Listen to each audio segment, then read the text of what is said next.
ജിസ് ജോയ്, ആസിഫ് അലി, ബിജു മേനോൻ ഈ ഒരു കോംബോയിൽ വരുന്ന ഒരു ചിത്രം കൂടിയാണ് തലവൻ. ഈ ഒരു ചിത്രത്തെ കുറിച്ച് പറയുകയാണെങ്കിൽ നമുക്കൊരു ക്രൈം ത്രില്ലർ മൂവിയെന്നോ ഇല്ലെങ്കിൽ ഒരു ഇൻവെസ്റ്റിഗേഷൻ ത്രില്ലർ മൂവിയെന്നോ എങ്ങനെ വേണമെങ്കിലും വിശേഷിപ്പിക്കാൻ പറ്റുന്ന ഒരു ചിത്രം തന്നെയാണ് തലവൻ.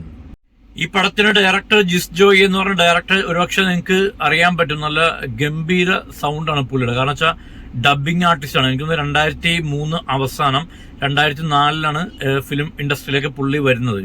അല്ലു അർജുന്റെ മലയാളത്തിലേക്കുള്ള ഡബിങ് ഇല്ലേ, അല്ലു അർജുന്റെയും അതുപോലെ രവി തേജ, ഏറ്റവും കൂടുതൽ ഇമ്പാക്ട് ചെയ്തിട്ടിരിക്കുന്നത് അല്ലു അർജുന്റെ സൗണ്ടാണ്. ഇപ്പോഴും ചെയ്തുകൊണ്ടിരിക്കുന്നത് അല്ലു അർജുന്റെ സൗണ്ടിനാണ്. പുള്ളിയാണ് ഈ പടത്തിന്റെ ഡയറക്ടർ. 2013 തോന്നുന്നു എനിക്കൊന്ന് ആസിഫ് അലിയും അപർണ മുരളിയായിട്ട് ഒരു ബൈസൈക്കിൾ എന്ന് പറഞ്ഞ ചിത്രത്തിലുള്ള തുടക്കം കുറിച്ചു. അതിനുശേഷം ആസിഫ് അലിയായിട്ട് ഒരു 5ഓളം ചിത്രങ്ങൾ. പുള്ളി പിടിക്കുന്ന പടമെല്ലാം അത്യാവശ്യം നല്ല വിജയങ്ങളാണ്. സൺഡേ ഹോളിഡേയ്സ്, അതേപോലെ തന്നെ വിജയ് സൂപ്പർ, പൗർണമി എന്നുള്ള പടങ്ങളെല്ലാം അതെല്ലാം അത്യാവശ്യം നല്ലൊരു ഫീൽ ഗുഡ് മൂവി ആയിരുന്നു. ആസിഫ് അലിയായിട്ട് ഏതാണ്ട് 5ാമത്തെ ചിത്രമാണ് ഇപ്പം തലവൻ എന്ന് പറഞ്ഞ പടം ഒരുമിക്കുന്നത്. ഫീൽ ഗുഡ് മൂവിയിൽ നിന്ന് എൻ്റെ ഡിഫറൻറ്റ് വേറൊരു ജോണറിലേക്കുള്ള ഒരു ചിത്രം കൂടിയാണ് തലവൻ. ഈ ഒരു പടത്തിൽ ബിജു മേനോൻ ആട്ടെ അതേപോലെ ആസിഫ് അലി ആട്ടെ അവരുടെ റോളെല്ലാം നന്നായിട്ട് ചെയ്തിട്ടുണ്ട്. എനിക്കൊന്ന് ആസിഫ് അലിയേക്കാളും ഒരു പടി മേളിൽ ബിജു മേനോനാണ് നന്നായിട്ട് കിടിലോട്ട് ചെയ്തു വെച്ചിരിക്കുന്നത് റോള്.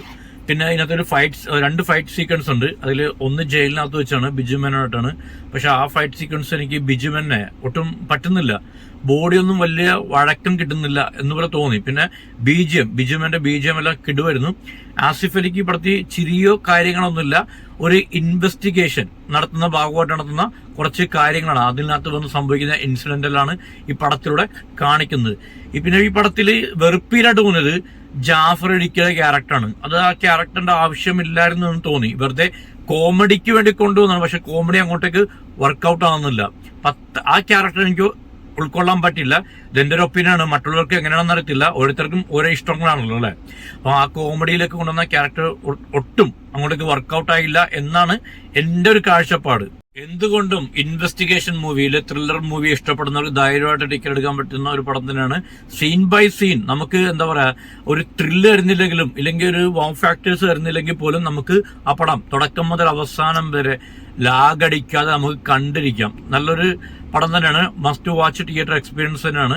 ആ തിയേറ്ററിൽ പോയി തന്നെ കാണുക. നല്ലൊരു എക്സ്പീരിയൻസ് ആയിരിക്കും. കാരണം വെച്ചാൽ ത്രില്ലർ മൂവി ഇഷ്ടപ്പെടുന്നവർക്ക് ധൈര്യമായിട്ട് ടിക്കറ്റ് എടുക്കാൻ പറ്റുന്ന ഒരു പടം തന്നെയാണ്. എനിക്ക് ത്രില്ലർ മൂവി ഭയങ്കര ഇഷ്ടമാണ്. അതുകൊണ്ട് ഇങ്ങനെയുള്ള പടങ്ങളെല്ലാം കയറി കാണാറുണ്ട്. പിന്നെ ഈ ഒരു സിനിമ കാണാനുള്ള മെയിൻ റീസൺ എന്ന് പറയുന്നത് നമ്മുടെ ചങ്ങാതി, നമ്മുടെ ചങ്ക് ഫ്രണ്ട് ഈ ഒരു പടത്തിൽ അഭിനയിച്ചിട്ടുണ്ട്.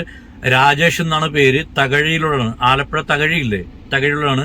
പുള്ളിക്കാരൻ ഫിലിം ഇൻഡസ്ട്രി വിളിക്കുന്നത് തകഴി എന്നാണ്, രാജേഷ് എന്നല്ല വിളിക്കുന്നത്. അപ്പൊ ഈ പടത്തിൽ നല്ലൊരു ഗംഭീര റോളാണ് പുള്ളിക്കാരൻ ചെയ്തു വെച്ചിരിക്കുന്നത്. അപ്പൊ പടത്തിന്റെ ക്യാരക്ടറിന്റെ വേഷമൊന്നും ഞാൻ പറയുന്നില്ല. കാരണം ആ പടത്തിന്റെ സീൻ ബൈ സീൻ നമുക്ക് ചിലപ്പം ത്രില്ലിംഗ് എല്ലാം ഉണ്ടാക്കുന്നതാണ്. അപ്പം അതിന്റെ ക്യാരക്ടറിന്റെ പേര് പറഞ്ഞോ ഇല്ലെങ്കിൽ ക്യാരക്ടറിന്റെ എന്താണ് റോൾ എന്നൊന്നും പറഞ്ഞൊന്ന് രസിച്ചറിട് ഞാൻ പൊട്ടിക്കുന്നില്ല. ഉറപ്പായിട്ടും നിങ്ങൾ ഈ പടം കാണണം. നല്ലൊരു പടം തന്നെയാണ്. പിന്നെ എനിക്ക് നിങ്ങളോട് കാര്യം പറയാനുള്ളത്, നമ്മൾ ഈ പടത്തിന്റെ ഈ റിവ്യൂസ് ഉണ്ടല്ലോ, തിയേറ്റർ റെസ്പോൺസ് നമുക്ക് നോക്കാം. ഈ റിവ്യൂസ് ഒരുപാട് ആൾക്കാർ പേഡ് പ്രൊമോട്ടേഴ്സ് ഉണ്ട്. അതായത് പിന്നെ ഇല്ലെങ്കിൽ ചില ആൾക്കാരെ ഒതുക്കി തീർക്കാം, ഈ ചാനൽ വഴി ഒതുക്കി തീർക്കാം, ഇല്ല ഇന്ന ആളെ ആക്രമിക്കാം എന്നും പറഞ്ഞ് നടക്കുന്ന കുറേ ആളുകൾ ഇവിടെ ഉണ്ട്. അവരുടെ ഒന്നും റിവ്യൂ ഒന്നും കണ്ടുപോയി കാണേണ്ട കാര്യമില്ല. കാരണം വെച്ചാൽ അവരെല്ലാം ഫ്രസ്ട്രേഷനും ചില ആൾക്കാരോടുള്ള ഒരു എന്താ പറയാ, അവരോടുള്ള ഒരു ഇഷ്ടമില്ലായ്മയാണ് പുള്ളി. അങ്ങനെയുള്ള ചില ആൾക്കാരുണ്ട്. അപ്പൊ അവരുടെ ഒന്നും റിവ്യൂ പോയി കാണാതെ ഡയറക്റ്റ് പോയി പടം കാണുക. നമ്മളൊരു പടം കാണുന്നത് പലർക്കും പല കാഴ്ചപ്പാടാണ്. എനിക്കിപ്പോൾ 5 പേരിലുണ്ട്. 5 പേരിലും ഓരോ പ്രത്യേകതയാണുള്ളത്. അപ്പോൾ ഓരോരുത്തർക്കും ഓരോ പടങ്ങൾ ഇഷ്ടപ്പെടുന്ന അവരുടെ ടേസ്റ്റ് ആണ് അല്ലേ. എനിക്ക് ഇഷ്ടപ്പെടുന്ന ഫുഡ് ആയിരിക്കത്തില്ല ചില മറ്റുള്ളവർക്ക് ഇഷ്ടപ്പെടുന്നത് അല്ലെ. അപ്പൊ ലവൻ ഇഷ്ടപ്പെട്ടില്ല എന്ന് കരുതി മറ്റുള്ളവർക്ക് ഇഷ്ടപ്പെടാതിരിക്കുകയൊന്നുമില്ലല്ലോ. അപ്പൊ ചില ആൾക്കാരെ ഫോക്കസ് ചെയ്ത്, ചില പ്രമുഖ നടന്മാരെ ഫോക്കസ് ചെയ്ത് നടക്കുന്ന കുറെ അലവലാദികളുണ്ട്. പക്ഷെ അവരുടെ റിവ്യൂ ഒന്നും നോക്കാതെ നിങ്ങൾ ഡയറക്റ്റ് പോയി പടം കാണുക. നിങ്ങൾക്ക് കണ്ടാൽ ഇഷ്ടപ്പെടുന്ന ഒരു പടം തന്നെയാണ് ഇത്. പല റിവ്യൂസും ചെയ്യുന്ന പരിപാടി പടം തകർക്കുക എന്നുള്ള ലക്ഷ്യം. നമുക്ക് അങ്ങനെ ഇല്ല കേട്ടോ. നല്ല പടങ്ങളെ വിജയിപ്പിക്കുക, കൊള്ളാത്ത പടങ്ങളെ മോശമാണെങ്കിൽ മോശം എന്ന് തന്നെ പറയുക അല്ലേ. അങ്ങനെയല്ലേ വേണ്ടത്.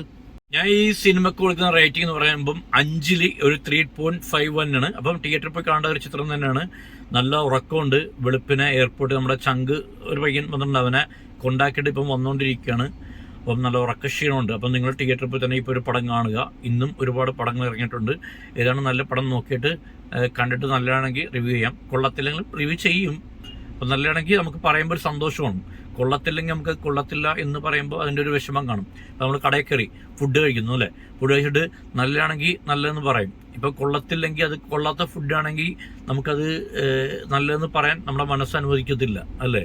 അതേപോലെ തന്നെയാണ് ഇതേ പടത്തിൻ്റെ കാര്യത്തിലും. അപ്പം ഏതായാലും ഇന്നത്തെ വീഡിയോ വൈൻഡപ്പ് ചെയ്യുന്നു. നിങ്ങൾക്ക് ഈ വീഡിയോ ഇഷ്ടപ്പെട്ടെങ്കിലും ഇല്ലെങ്കിലും ദയവേത് ഷെയർ ചെയ്യുക, ലൈക്ക് ചെയ്യുക, കമൻറ്റ് ചെയ്യുക കേട്ടോ. Thank you so much. നിങ്ങളാണ് നമ്മുടെ ഏറ്റവും വലിയ എന്താ പറയുക ഒരു പവർ. നമ്മുടെ ഈ ഓഡിയൻസാണ്, ഇല്ലെങ്കിൽ നമ്മുടെ ഈ പ്രേക്ഷകരാണ് നമ്മുടെ പവർ എന്ന് പറയാം. നിങ്ങളുണ്ടെങ്കിലേ ഈ കൊതിയാനുള്ളൂ, മറ്റുള്ള അറിയപ്പെടുന്ന യൂട്യൂബേഴ്സുള്ളൂ. നിങ്ങളപ്പം നമ്മളെ സപ്പോർട്ട് ചെയ്യുക, നല്ല കട്ടക്ക് തന്നെ സപ്പോർട്ട് ചെയ്യുക. ഉള്ള ജെന്യുവിനായിട്ടുള്ള റിവ്യൂ തന്നെയായിരിക്കും നമ്മൾ ചെയ്യുന്നത്. മറ്റേ കൊതിയനില്ല. മറ്റേ കൊതിയൻ ഇന്നൊരു യാത്രയിൽ പോവുകയാണ്, തിരുപ്പൂർ പോവാണ്. ഈ സൗണ്ട് കുഴ കഴിഞ്ഞ് വരുന്ന ഉറക്കത്തിന് ക്ഷീണം കൊണ്ടാട്ടാ. അപ്പം ഇന്നത്തെ വീഡിയോ വൈൻഡപ്പ് ചെയ്യുന്നു. Bye, take care.